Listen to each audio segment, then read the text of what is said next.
Hi, I'm Orli Shaham, and I'm on the piano faculty at the Juilliard School. Here are just a couple of quick tips that are going to help you get that Mozart sound that you want.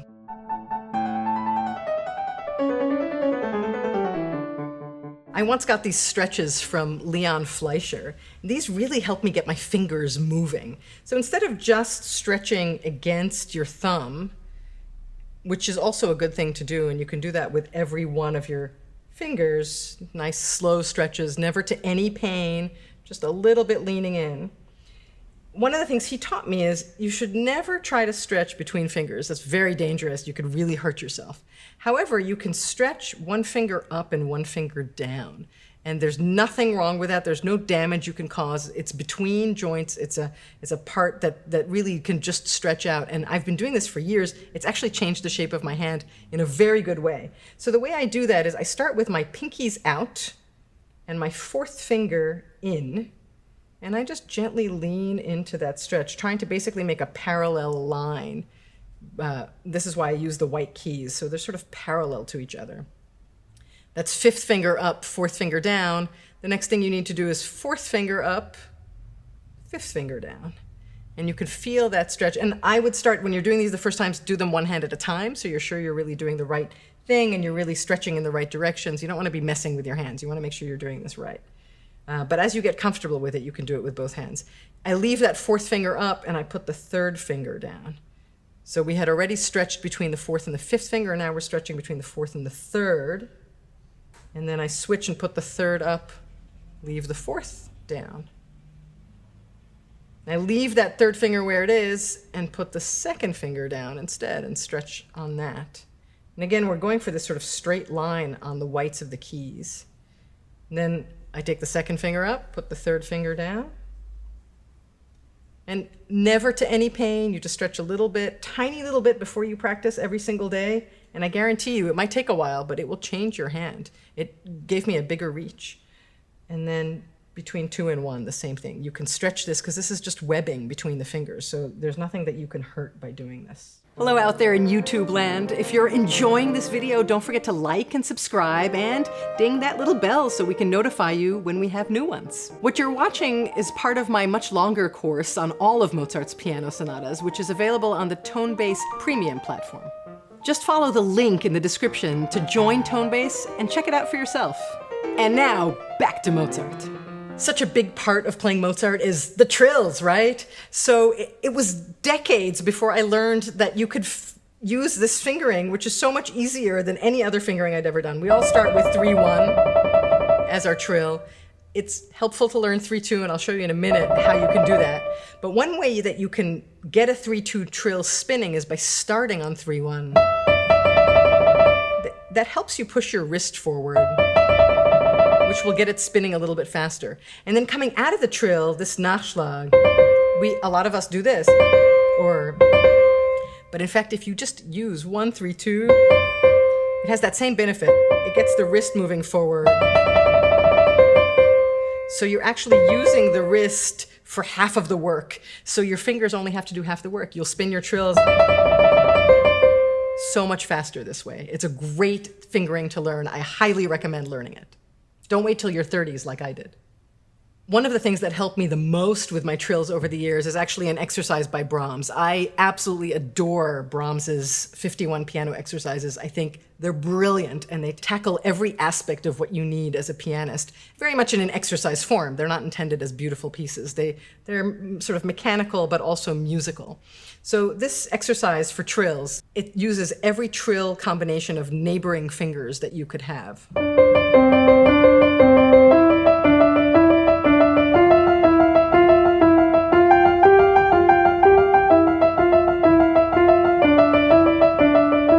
Switches hands. Now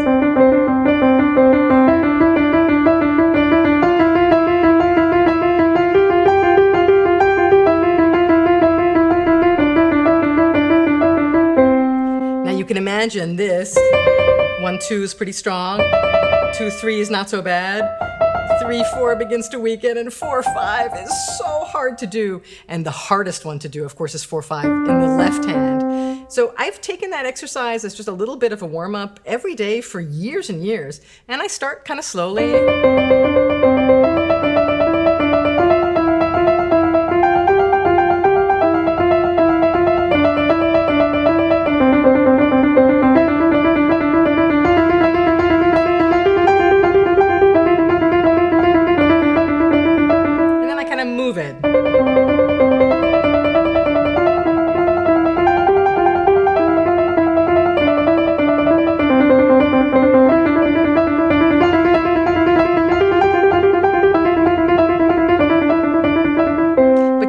any tempo that works for you. Whatever tempo your notes are even at is the tempo that you can reach. And if it takes months or years, this takes 30 seconds of your practice time. I guarantee you your trills will speed up, and they'll speed up in all the combinations. And wherever they show up in your music, suddenly you'll be able to do them. Articulation is so important to being able to really make the different layers of music you need out of Mozart. So there are so many gradations between slurs and short notes, and the more of these you have at your disposal, the more tools in your kit. So even just practicing a scale, you could certainly just take a passage from one of the sonatas, but just a scale, just connecting every note, but then separating every note. And I find for me, if I think about the downward motion, the drops of each of those, that really helps. But if I also use my wrist the same way I would when I'm playing it legato, which is to go up like that, if I maintain that same motion when I want to make it shorter, that helps release any tension that might be building up in the hand. You can also do everything in between, right? So just slightly heavy, where it's more downward motion, almost legato, super light.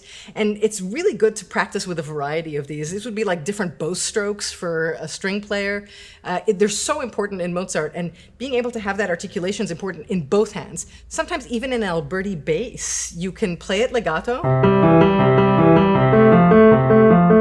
or you can make it shorter. Or you can do something in between. You can lean on the bass note, right? Or you could do all the different gradations in between. So practice those different articulations in Mozart. They'll give you so many colors to play with when you're actually performing. Just super quick, two-note slurs. They come up in Mozart all the time. And if you try to do it just with your fingers, it won't get a whole lot of expression. But if you add your wrist down and up, you can get so much more expression out of that sound.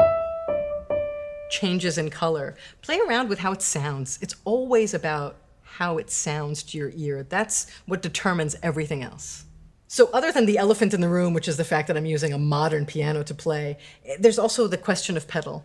From the very first set of these 6 sonatas, Mozart had a pedal at his disposal. It wasn't the same kind of pedal, it was a knee pedal, but it was able to sustain certain things. So don't think for a second that you're not allowed to use it at all.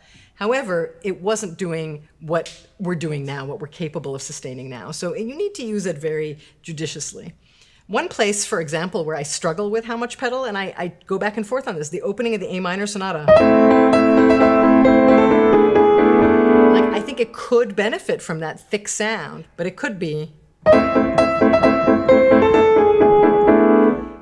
Maybe I'm doing a little bit too much there, but it's a bit of a question of judgment. So play around with how much you want to use, but think a lot about lifting your foot off the pedal. So don't think of the foot as resting when it's down there. Think about the rest position as being in the air, and the action is the going down and using it. It's a little bit, pedaling is a little bit like adding salt. So, you don't want to pour salt on bacon. You want to put the salt just, a little bit on the top of that egg, just as a finishing touch. The other pedal that I think about in Mozart is, of course, the una corda. And there are very few places, I think, where that's really appropriate for a particular color. I think so much more of the color can really just come from your hands. And again, unless it has that minor tinge to it, you probably don't need it. So I would try to do as much as you can with your fingers. And then once you absolutely can't change the color anymore with your fingers, then you can add the soft pedal.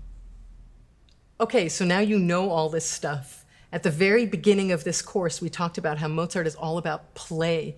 The only reason we were studying these was in order to play with them and that sense of playfulness. This is the place where you can take it. Take it into your practice.